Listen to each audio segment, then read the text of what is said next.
कहानी उस घर की है जहाँ बहू और बेटी को एक माना जाता था, लेकिन फिर।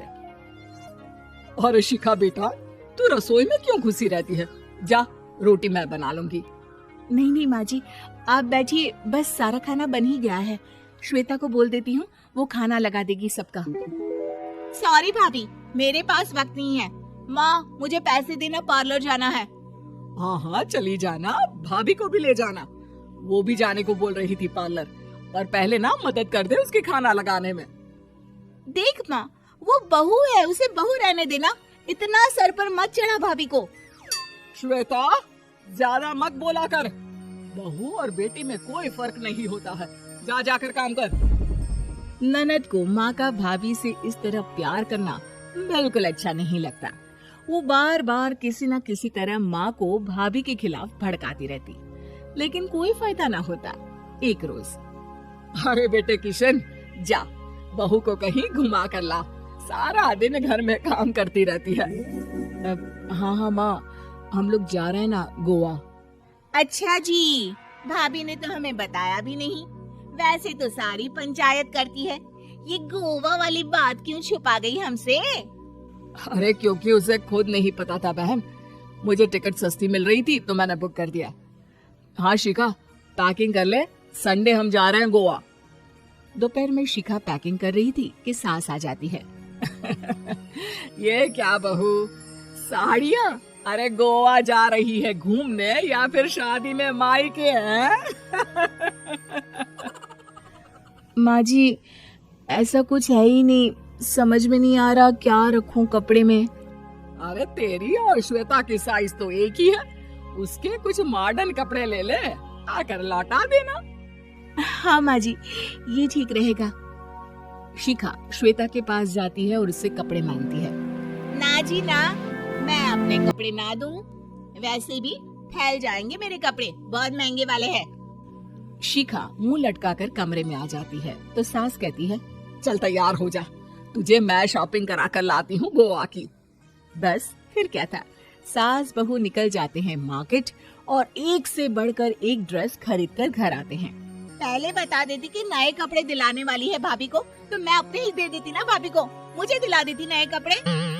देख श्वेता, परिवार का मतलब सबके साथ रहना होता है, ना कि सिर्फ अपना सोचना। वैसे भी तुझे अच्छे संस्कार सीखने चाहिए।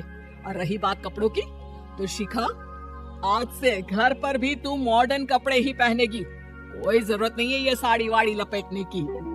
अब क्या था, घर पर श्वेता और शिखा एक जैसे रहते। एक बार पड़ोसन आती है। अरे बेटा, अपनी माँ को तो बुलाना जरा, बात करनी है। शिखा सास को बताती है और रसोई में चली जाती है। ये आपकी बेटी बहुत बड़ी हो गई है, इसके लिए एक रिश्ता है, कहो तो बता दूं। ये बेटी नहीं बहू है, घर में सब एक जैसा ही रहता है। वैसे मेरी बेटी भी बड़ी हो गई है, कोई रिश्ता हो तो जरूर बताना। पड़ोसन रिश्ता लेकर उन लोगों के घर आती है। तब श्वेता की होने वाली सास कहती है, तो ये घर है, कितने मंजिल का है? और ये बहू ने आपके क्या पहन रखा है, जीन्स टॉप? अरे भाई, साड़ी वाड़ी नहीं है क्या इसके पास? देखिए, सर्दी है तो साड़ी में बहू कैसे मैनेज करती, वैसे पहनती है साड़ी भी। देखिए, हम लोग ठहरे पैसे वाले लोग, कोई कमी नहीं है हम लोगों के पास पैसों की, बहुत पैसे हैं, जमीन, नौकर चाकर, कार, सब कुछ है, लेकिन घर में संस्कारी बहू चाहिए। समझ रही है ना आप? सास कुछ कहती कि श्वेता बोल पड़ती है, हाय रे, नौकर चाकर से लेकर जमीन, कार, पैसा, हाँ, मुझे रिश्ता मंजूर है मुझे। अरे रुक जा श्वेता, मैं बात कर रही हूँ ना। देखिए, हम लोगों के घर इतनी आजादी नहीं मिलेगी। अरे हाँ कर देना माँ, हाँ कर दे जल्दी से। सास क्या करती, बेटी की शादी ऐसे घर में कर देती है जहाँ ना उनके विचार मिलते हैं और ना ही आचार। शादी के बाद एक रोज फोन पर, श्वेता बेटा, एक बार घर आ जा, बहुत दिल करता है तुझे देखने का। माँ, वो घर पर बहुत काम होता है, कैसे आऊँ? बड़ा घर है, लेकिन आने जाने वालों की लाइन ही लगी रहती है।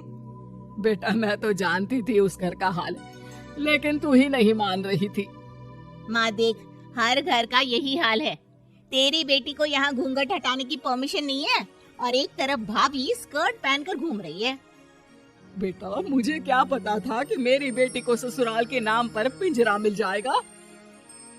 अच्छा माँ, फोन रखती हूँ, सास को गर्मा गर्म रोटी खिलानी है।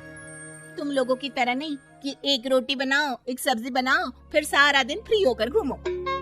सास फोन तो रख देती है, लेकिन सोच में पड़ जाती है कि एक तरफ बेटी जिसे कोई आजादी नहीं, वहीं दूसरी तरफ बहू जिसे देखकर लगता ही नहीं कि उसकी शादी भी हुई है।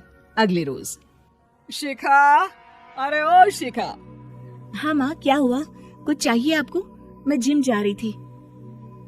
जिम के कपड़ों में बहू को देखकर सास को घूंघट में अपनी बेटी का ख्याल आता है।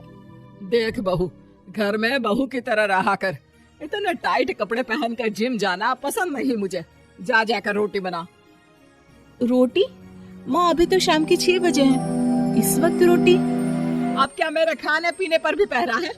अरे जब मर्जी तब मैं अपने घर में खा भी नहीं सकती क्या? बहू को अजीब लगता है। वो समझ नहीं पाती कि जो सास कल तक इतनी सपोर्टिव थी, उन्हें अचानक से क्या हो गया। वो किचन में जाती है, गरम रोटी के साथ 2 तरह की सब्जी, रायता, सलाद सब लेकर सास के पास आती है। माँ जी, खाना। इतना सारा खाना? राक्षस समझा है क्या मुझे? रोटी मांगी थी मैंने गर्मा गर्म बस। पर माँ जी, रोटी खाती किससे आप? सब्जी तो बनानी थी ना। अरे भूख मर गई मेरी तेरी बहस से। जा जाकर काम कर, अंदर पूरी रसोई साफ कर। बहू अंदर चली जाती है। थोड़ी देर में श्वेता घर आती है। अरे शिखा, जल्दी से चाय ला, पकवान बना, मेरी बेटी आई है। अरे नहीं नहीं माँ, ड्राइवर बाहर खड़ा है। मैं तो घर का कोई सामान खरीदने के बहाने यहाँ आ गई हूँ, मुझे जाना होगा। अरे बेटा, पर कितने दिनों बाद देख रही हूँ तुझे, रहने आ जाना 2-4 दिन के लिए। आ जाऊंगी माँ, जब मेरी सास मरेगी तब। मैं तो रोज मन्नत मानती हूँ कि मेरी सास मर जाए तो अच्छा है। अच्छा चल, जा रही हूँ माँ। हे भगवान, कैसे कैसे दिन देखने पड़ रहे हैं मेरी बेटी को। सास अंदर जाती है, जहाँ श्वेता की जिम वाली सहेली का फोन आया होता है। क्या बात है, आज जिम नहीं आई? अरे पता नहीं यार, आज माँ को क्या हो गया अचानक। पर खैर कोई नहीं, लगता नहीं कि मैं अब जिम आ पाऊंगी। शिखा स्पीकर पर बात कर रही थी, जिसे सास सुन रही थी। यार ये सास ना होती ही ऐसी है। मैं तो कहती हूँ बुढ़िया जल्दी मरे और तू आराम से जिए। शिखा को सहेली की बात पर गुस्सा आ जाता है। माँ के मरने की कौन सा बच्चा दुआ मांगता है मोहिनी? आगे से ऐसी बात मेरे सामने मत करना। हमारे घर की शोभा ही माँ है। क्या हुआ जो थोड़ी सख्ती दिखा रही है? उसमें भी कोई ना कोई उनकी भलाई ही होगी। मैं तो कहती हूँ भगवान मेरे जैसी सास सबको दे, जो सिर्फ माँ की तरह है। सास वाली तो कोई बात ही नहीं है उनमें। सास ये बात सुन रही थी। उनकी आंख में आंसू आ जाते हैं कि क्यों वो बेटी की किस्मत में बहू को भी भागीदार बना रही थी। शिखा, अरे ओ शिखा, क्या हो गया? जिम नहीं जाना क्या?